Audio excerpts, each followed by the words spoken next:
Como é que o pessoal começou a ver os impactos da guerra da Ucrânia, por exemplo, nessas ameaças que o pessoal fez para o Musk aí, né? Porque ficou uma coisa meio complicada, meio vai ou não vai. O Musk fez diversas críticas, né? A Rússia ameaçou derrubar satélites, mas a gente sabe que a Ucrânia faz um bom uso. Enfim, hoje em dia, em que pé que está isso? É possível efetivamente derrubar? Porque esses satélites do Musk é uma constelação, é muita coisa, né? É possível tirar, ou pelo menos parte da funcionalidade da constelação? Existe tecnologia para isso? A gente já imaginava que essas tecnologias elas estavam bem desenvolvidas, bem superadas, e não era necessário mais testes com armas anti-satélite. Mas, infelizmente, em novembro de 2021, a Rússia ela refez testes com armas anti-satélite. Então, havia um satélite girando em volta da Terra, já desativado, chamado Cosmos 1408. Ele já estava chegando próximo da Terra e perdendo a sua capacidade de continuar em giro, continuar em órbita, e aí a Rússia fez um teste anti-satélite, lançou um míssil, que é muito difícil a gente saber exatamente qual é o míssil, a gente estima que seja um míssil Nudol. Esse míssil se deslocou, explodiu esse satélite. Então, o que a gente tinha, um objeto girando em volta da Terra, a gente passou a ter, naquele momento, mais de 1.300 objetos. Então, era um objeto que a gente tinha que se desviar dele para não bater, passou a uma nuvem de objetos. E naqueles primeiros dias após essa colisão, até a Estação Espacial Internacional, que tem vários astronautas a bordo, eles tiveram que se deslocar e se esconder na cápsula de evacuação, porque podia ser que um daqueles pedaços colidisse com a Estação Espacial Internacional, a ISS. Então, eu falo isso no meu livro. Esse foi um teste recente, em 2021. A gente não vê nenhuma necessidade de haver esse tipo de teste, e um objeto passou a 1.300 objetos. Hoje a gente tem em volta da Terra por volta de 280 mil objetos girando em volta da Terra, e desses 280 mil, a gente só consegue ver por volta de 30 mil, que são objetos maiores do que 30 centímetros, maiores do que 10 centímetros. São objetos que um radar ou um telescópio consegue localizar. Então tem 30 mil que a gente sabe onde está, mas tem mais de 200 mil que a gente não sabe. São objetos muito pequenos e eles podem impactar um outro satélite ou a Estação Espacial Internacional e colidindo e aumentando esses detritos, e a gente chama síndrome de Kessler. É um momento que vai ter tanto detrito que a gente não consegue colocar nada no espaço. Então há uma preocupação muito grande hoje no mundo inteiro, porque não há nenhuma regra, nenhuma lei.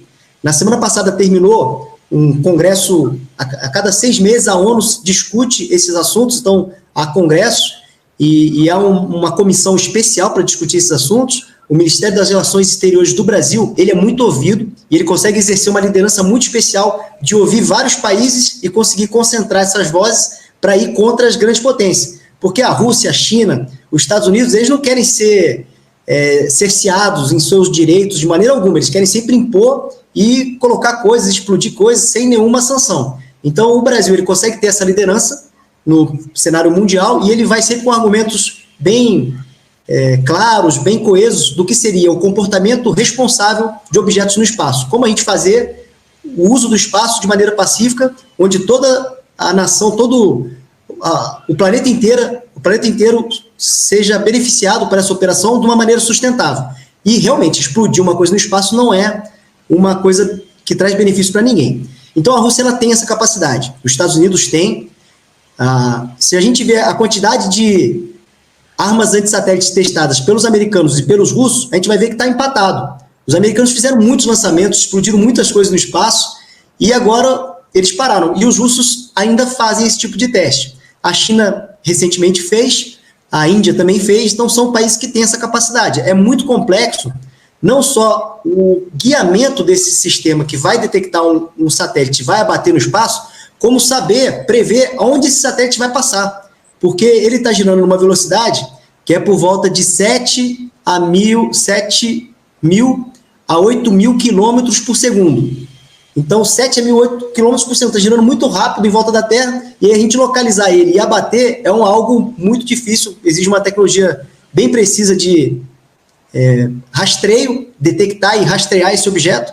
Então, alguns países no mundo têm, a Rússia tem, não precisa provar isso, mas recentemente explodiu algo lá no espaço. Então, é possível ela fazer esse tipo de ataque contra a Ucrânia. mas a partir do momento que ela explodir algo da Ucrânia e isso vai se propagar e vai acabar prejudicando a operação de muitos países, inclusive dela mesma. Então, ela tem que ter essa atenção se ela realmente partir para essa agressão. A gente tem muito medo que agressões no espaço elas impactem a operação de todos os outros países. E eu vou ressaltar assim, não só o impacto cinético, mas na parte da guerra cibernética também houve um ataque da Rússia que é muito difícil identificar se realmente foi russo, se foram hackers civis russos ou se foi o governo russo, mas houve um ataque contra uma empresa americana que fornecia conexão de internet dentro do território ucraniano, e a empresa é uma empresa gigantesca do mercado de telecomunicações dos Estados Unidos, a Viasat. Ela perdeu por volta de centenas de mil, de 20, 30 mil usuários por alguns minutos por causa do ataque cibernético. Então, esse ataque cibernético, ele é difícil de precisar quem foi, quanto tempo durou, mas houve esse ataque cibernético, a Rússia mostrou a capacidade de degradar as operações de comunicação na Ucrânia. Isso ocorreu por algum tempo, isso pode ocorrer facilmente se ocorreu contra a Viasat, pode acontecer contra o Starlink, contra qualquer outra nação. Os russos têm essa capacidade, demonstraram que têm. Então, tanto a guerra cibernética, a guerra cinética ou a interferência eletromagnética também, são 3 assuntos que o espaço é sensível, nenhum país pode se garantir em relação a isso, nem os Estados Unidos. Ele pode ser atacado ciberneticamente, ou eletromagneticamente, ou cineticamente. Dessas 3 maneiras ele pode ser atacado, e nenhum país tem condição plena de se defender disso o tempo todo. Então, é uma guerra realmente, você tem idas e vindas nessa caça de gato e rato, e aí cada dia você tem que continuar pesquisando, continuar estudando para se manter operativo, se manter com rápidas configurações, rápidas reconfigurações, subir o serviço, já que foi atacado. Então, é algo de uma luta de gato e rato ali o tempo todo tentando se esconder, mas é possível. Então, tanto a Rússia, Estados Unidos e China são grandes nessa área, mas por serem grandes também têm grandes vulnerabilidades que podem ser exploradas.